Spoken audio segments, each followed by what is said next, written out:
اس باب کی تمام معلومات اٹلی کے مختلف شہروں کے ایمانداروں سے وابستہ ہیں۔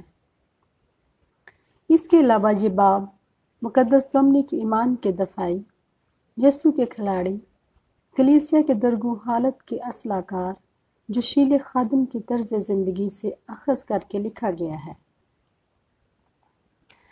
مقدس ڈومنک نے اپنے ساتھی بھائیوں کی انتھک محنتوں اور تکالیف کی بدولت آخرکار تولوز فرانس اور لومبردی اٹلی کے بدعتی گروپوں پر فتح پا کر انہیں جڑ سے اکھاڑ دیا۔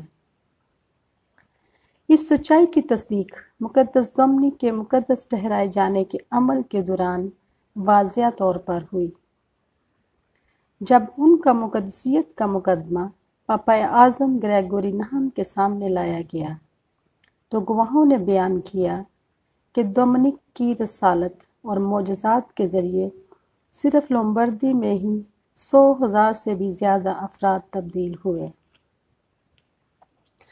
اگرچہ بدعتی مسلسل ان کے دماغوں میں اپنا زہر گھولنے میں مصروف عمل تھے اور ان کو گمراہی کے راستے پر لے جانے کے لیے کوئی کسر نہ اٹھا رکھتے۔ اس زمانے میں کلیسیائی قوانین اور نظم و نسق عامۃ المومنین کے ہاتھ میں تھا، یہاں تک کہ کلیسیائی زمینوں کی وراثت کی منتقلی بھی وہی کرتے تھے۔ کلیسیا بالکل بھی آزاد نہ تھی، نہ اس کے پاس طاقت، نہ اختیار اور نہ ہی وسائل تھے کہ وہ اس غلطی کے لیے جنگ کریں یا کسی ذرائع سے اسے سدھار سکیں۔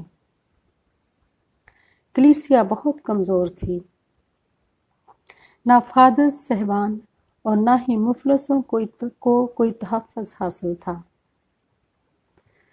مقدس ڈومنک کے دل میں غریبوں کے لیے رحم کا جذبہ اور ان کے لیے کچھ کارگزرنے کی جوش موجود تھا۔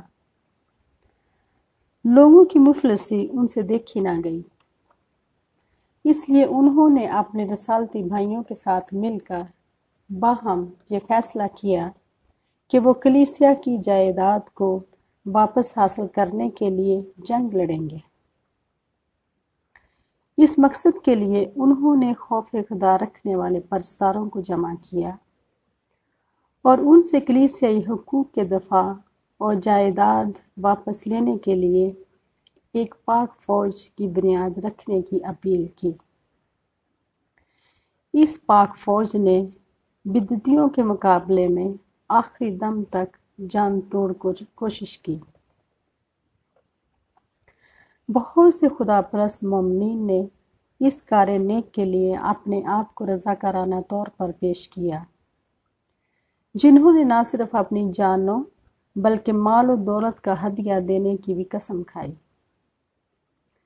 ان رضاکار سپاہیوں کی بیویوں نے بھی اپنے شوہروں کے ساتھ مل کر اس نیک مقصد میں مدد کرنے کی حامی بھری۔ اس گروہ کا نام یسوع کی فوج رکھا گیا۔ انہوں نے اپنے امتیازی نشان کے طور پر کالے اور سفید رنگ کا لباس بنوایا جو پاکیزگی، حلیمی اور انکساری کا نشان تھا۔ مقدس ڈومنک نے انہیں ہدایت کی کہ وہ دن کے دوران کلیسیائی دستور کے مطابق اے ہمارے باپ اور سلام اے مریم کی دعائیں مقررہ اوقات میں پڑھیں گے۔ یوں وہ مقدس ڈومنک کی دعائیہ زندگی میں بھی شریک تھے۔